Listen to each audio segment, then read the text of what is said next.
Hi friends, आज आम्ही चौदाळी तळे इथं आलो आहे. पण चौदाळ तळे बघताना जे काय आम्ही बोललो ते वेगळंच आहे.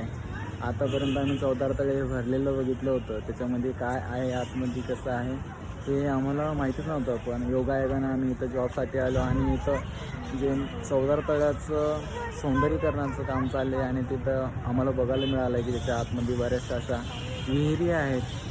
म्हणजे असं सांगतात की आतमध्ये 14 विहिरी आहेत. पण आता सध्या तरी काम चालू असताना आम्हाला 11 विहिरी आहेत असं अनुभवायला मिळालं आहे. तुम्ही बघू शकता पाठीमागच्या व्ह्यूमध्ये. जे तुम्हाला आता मी बॅक साईडने दाखवू शकतो की किती विहिरी आहेत, तुम्हाला कळेल.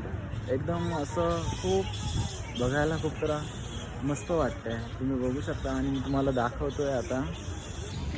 तुम्ही बघू शकता आता हे 14 तळे याच्यामध्ये विहिरी आहेत. हे बघा, तुम्हाला क्लिअर दिसतं आहे. जे JCB साईडला दिसतात ना, तिथून बाबासाहेबांनी पाणी प्राशन केलेलं आहे. आपण म्हणजे आपल्या हक्कासाठी बाबासाहेबांनी तिथे पाणी प्राशन करून इतिहास आपल्यासाठी घडवलेला आहे. तिथे पायऱ्या आहेत, त्याच पायऱ्यावरून बाबासाहेबांनी पाणी पिलेलं आहे. त्याच्यासमोर विहिरी दिसत आहे. ह्या 3 विहिरी झाल्यासमोर इकडं स्क्वेअरमध्ये आहेत. ह्या पलीकडच्या कोपऱ्यामध्ये पण 3 विहिरी आहेत. आणि समोरच्या साईडला जे आहे ना, बॅक साईडला मी उभा आहे त्या साईडला एक विहीर आहे. अशा प्रकारे एकूण आपल्याला ह्या 14 विहिरी दिसत आहेत. सॉरी, 11 विहिरी दिसत आहेत. पण उलगडण्यामागचे कारण आहे की बोलताना तिथे 14 विहिरी होतात. म्हणजे आतापर्यंत या व्हिडिओमध्ये आम्हाला 11 विहिरी तरी दिसून येतात. आणि जे समोर स्मारक आहे ते बाबासाहेबांचं पुतळं आहे. 2021ला जेव्हा पाणी भरलं होतं ना, त्यावेळेस पण एकदा खाली केला होता. हा पूर्ण 14 तळे खाली केल्यानंतर याच्यामध्ये बऱ्याच व्हेकल 4 व्हीलर येऊन पडल्या होत्या आणि बाबासाहेबांच्या पायापर्यंत पाणी पोचलं होतं.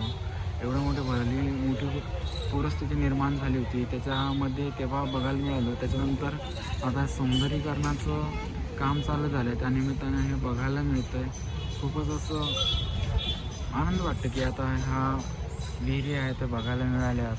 योगायोग असा की आम्हाला बघायला मिळालं आहे. त्यासाठी हा व्हिडिओसुद्धा तुम्हाला बघण्यासाठी आम्ही काढण्याचा प्रयत्न केला असेल. तुम्हाला आवडला असेल तर लाईक करा, शेअर करा आणि आपल्या मित्रांनाही शेअर करा, म्हणजे जेणेकरून ह्या विहिरी बघायला मिळतील.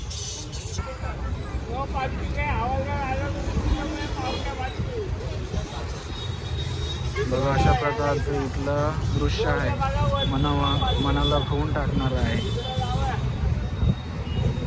तुम्हीही बघा आणि ते येण्याचा प्रयत्न करा.